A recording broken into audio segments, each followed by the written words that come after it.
강력 추천하는 가장 큰 이유는 근무 조건 때문입니다. 생활지원사가 주 5일 기준으로 하루에 5시간 근무를 하게 됩니다. 이렇게 짧게 근무를 하는데 월급이 약 125만 원 정도 됩니다. 게다가 4대 보험도 되고 근로기준법에 따라서 휴가 등도 제공이 됩니다. 어떤 일자리인지 궁금하시죠? 지금부터 자세히 알려드리겠습니다. 지금 바로 신청하시고 주변에도 많이 공유해주세요. 시청하시기 전 구독, 좋아요, 알림 설정 부탁드립니다. 안녕하세요. 돈 버는 복지TV입니다. 요양보호사는 힘은 많이 드는데 단점이 너무 많고 다른 것을 하자니 마땅한 일자리는 없어서 여전히 고민이시죠? 우리 가정의 경제에 조금이라도 도움이 되고자 노력하시는 여러분께 저 또한 도움이 되고자 지난번에 이어서 좋은 일자리를 찾아 추천해드리고 있습니다. 혹시 여러분께서 더 잘 알고 계시거나 경험이 있으시면 그것이 맞는 것이니 참고해주시면 감사하겠습니다. 앞서 추천해드리고 있는 일자리들에 대해 실행에 옮기신 분도 계시거나 아직 마음에 드는 일자리를 찾지 못하신 분도 계실 겁니다. 그래서 좋은 일자리를 또 찾아왔습니다. 바로 중장년 일자리로 관심을 가지실 만한 생활지원사에 대해서 준비를 했습니다. 이 영상만 보셔도 생활지원사 관련해서 필요한 정보는 다 가져가실 수 있게 많은 정보를 알차게 준비했으니 영상 끝까지 시청해주시고 도움되셨으면 좋겠습니다. 그렇다면 생활보호사란 어떤 직업일까요? 정부가 2020년부터 실시하는 65세 이상 기초생활수급자, 차상위계층, 기초연금 수급자 등이 노인을 위한 맞춤 돌봄 서비스 수행 인력입니다. 기존 노인돌봄 사업의 생활관리사와 노인돌봄이는 생활지원사로 명칭이 통일되었습니다. 일이 너무 고되지 않을까요? 어떤 일을 하나요? 아마 이런 고민하시는 분들이 계실 수가 있어요. 또 예를 들어서 생활지원사라고 하면 노인분들 케어를 한다고 하는데 진짜 혼자 움직이지도 못하는 분들 내가 가서 수발 들어야 되는 거 아닐까? 이런 걱정하시는 분들이 많으시죠?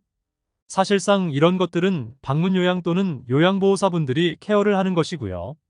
담당은 실질적으로 거동이나 불편한 것들은 없는 분들입니다. 아주 다양한 업무가 있는데요. 쉽게 말씀드리면 할아버님인데 청소를 잘 안 하시는 경우 환경적으로 좀 인생이 안 좋을 수 있으니까 또 방문해서 청소 한 번씩 해드립니다.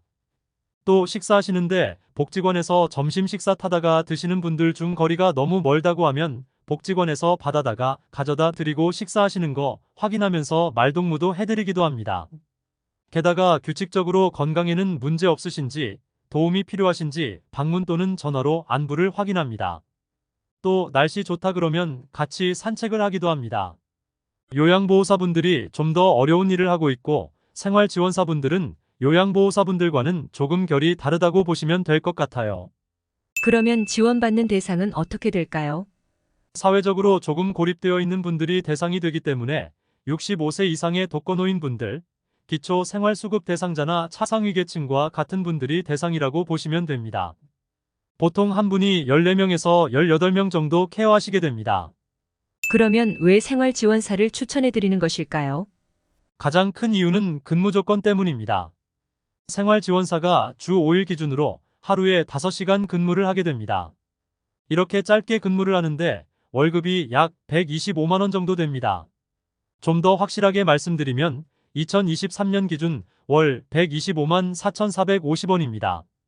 2022년에 119만 4,470원보다 약 6만 원 올랐네요. 게다가 4대 보험이 포함된 금액이라고 합니다. 이 부분이 바로 추천 포인트입니다. 보통 주부분들이 많이 이걸 하시는데 스케줄로 따져 생각을 해보면 아침에 가족들의 출근이랑 등교를 다 시키고 나서 출근을 한 다음에 독거노인분들 케어해드리고 그리고 나서 퇴근을 해도 2시 반 정도 되니까 이제 가족들 돌아오기 전까지 여가 시간도 좀 확보가 됩니다. 또 이러면서도 가게에 보탬이 될 정도의 괜찮은 급여니까 아무래도 선호를 많이 하시지 않을까요? 게다가 4대 보험도 되고 근로기준법에 따라서 휴가 등도 제공이 됩니다. 생활지원사는 쉬는 날이 어떻게 될까요? 고용노동부에 문의해보니 공휴일이나 연차 같은 것들은 모두 기간제 상관없이 근로자 수에 따라서 결정되는데요. 5인 이상인 사업장이라면 기간을 정해놓고 계약을 한 계약직 근로자라고 하더라도 모두 다 적용된다고 합니다. 연차는 입사일 1년 미만일 때는 한 달에 하나씩 최대 11개입니다. 거기다가 이제 퇴직금까지도 두도록 되어 있다 보니 사실상 직업이라고 보시면 됩니다. 1년 근로계약을 하고요. 추가로 재계약을 하는 식으로 진행이 된다고 합니다. 그러면 생활지원사 지원 조건은 어떻게 될까요? 생활지원사의 경우에는 지원 조건이 따로 없는데요. 실질적으로 이 일을 수행할 수 있는 정도의 역량과 의지 정도만 있으면 된다고 보시면 됩니다.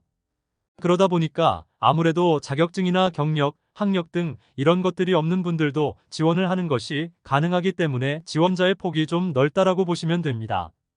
그런데 지원 조건은 없어도 우대 조건이 있습니다.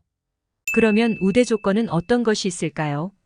대표적으로 요양보호사 자격증이나 사회복지사 자격증을 가지고 있는 분들 같은 경우에는 우선적으로 우대가 되고요. 그 다음으로 우대가 되는 걸 보면 컴퓨터 활용을 할 수 있는 능력이 좀 되거나 운전을 할 수 있는 분들, 이런 분들이 우대가 됩니다. 또 노인 돌봄과 관련되어 있는 업무를 했던 경력이 있는 경우에 조금 우대가 된다고 합니다. 실제로 앞에서 말씀드렸던 것처럼 생활지원사는 자격 조건이 없습니다. 생활지원사 자격증은 무엇인가요? 요즘에 민간 자격증으로 생활지원사라는 자격증이 나왔는데 이것을 딴다고 생활지원사가 되는 것은 아닙니다. 말 그대로 국가 자격증이 아닙니다. 실질적으로 만약에 내가 생활지원사가 뭔지 궁금하다 또는 좀 지식적으로 공부를 하고 싶다고 해서 이런 자격증을 취득하시는 것은 괜찮을 것 같은데요. 만약에 내가 취업에 관련해서 좀 우대 조건을 획득을 하고 싶다라고 생각하시면 아까 말씀드렸던 것처럼 요양보호사 자격증을 따거나 사회복지사 자격증을 따는 것이 가장 좋겠죠. 아니면 그런 거 따는 것이 좀 부담이 된다라고 하시면 차라리 운전면허를 취득한다든지 아니면 컴퓨터 활용 자격증을 딴다든지 이런 방향으로 가는 게 채용 조건으로는 더 좋다라고 보시면 될 것 같습니다. 채용에 있어서 도움이 되는 것을 확인할 때는 두 가지 정도를 확인을 해보면 되는데요. 애초에 정해져서 우대 조건이 발표가 되는 게 있고 그리고 실제로 채용하는 곳에서 우리는 이런 게 있으면 더 우대를 하겠다라고 추가하는 내용들이 있습니다.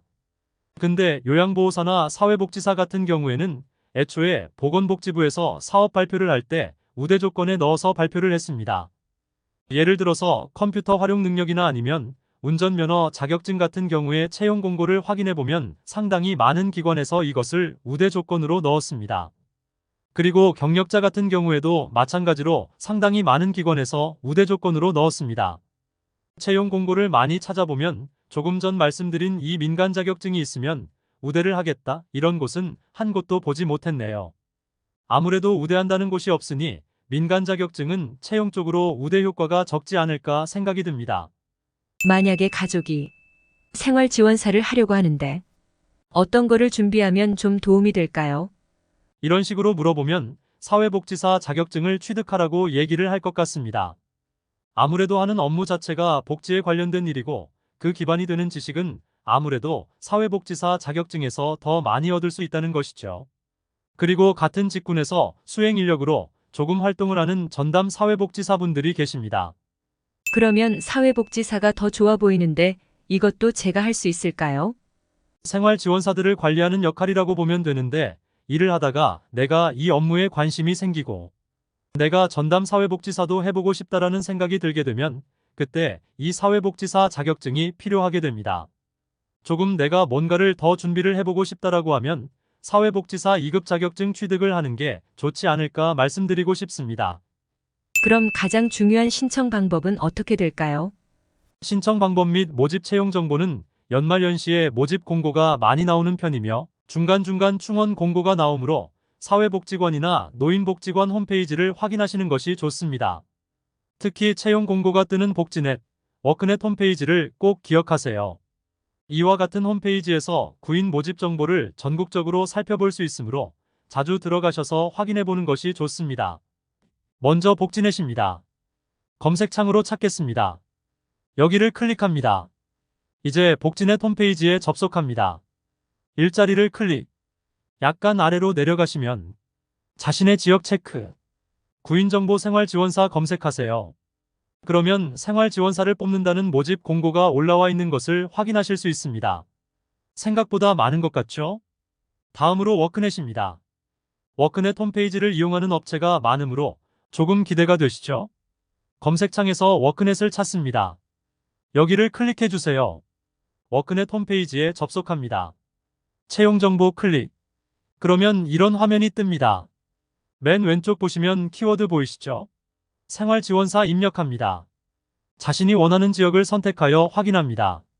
생각보다 많은 업체들에서 생활지원사를 모집하는 것을 보실 수 있습니다. 제가 현재 확인해 보니 워크넷 홈페이지에서 더 많은 구인 공고가 있으니 워크넷 홈페이지를 적극 활용하시는 것이 좋겠습니다. 정부에서 예전에는 아픈 분들, 거동이 되기 힘든 분들 이런 분들을 어떻게 하면 더 케어를 할까, 어떻게 하면 치료를 해드리고 어떻게 하면 좀 거동을 도와드리고 할까 요양 쪽에 중심을 뒀다면 요즘에는 여기까지 가지 말자 애초에 건강한 노후를 보내자 그래서 요즘에 어르신들 보면 상당히 건강하게 지내는 분도 많죠. 거기에 중심을 두고 있기 때문에 노인 돌봄이지 노인 요양이 아닌 것입니다. 그래서 실질적으로 다루는 분들이 대부분 중증인 분들이 아닙니다. 그냥 우리 할머니 할아버지 분들입니다. 근데 사회적인 연결고리가 약한 분들이기 때문에 이런 분들이 방치되고 고립되면 건강을 잃고 요양으로 넘어가는 것이죠. 그럼 일이 커지니까 이런 분들 계속 건강하게 케어해드리자는 방향입니다. 그래서 생활지원사가 좋은 일자리일 수밖에 없습니다. 오늘은 최근 들어 중장년층 일자리로 뜨고 있는 생활지원사에 대해 알아보았습니다. 오늘의 이 영상도 여러분께 꼭 도움이 되었으면 좋겠습니다. 서두르셔서 신청하시고 가족이나 주변 분께도 공유해주세요. 돈 버는 복지TV는 여러분들의 좋은 일자리 구하기를 응원합니다. 영상 끝까지 시청해주셔서 감사합니다. 더 좋은 영상으로 다시 찾아뵙겠습니다. 지금까지 돈 버는 복지TV였습니다.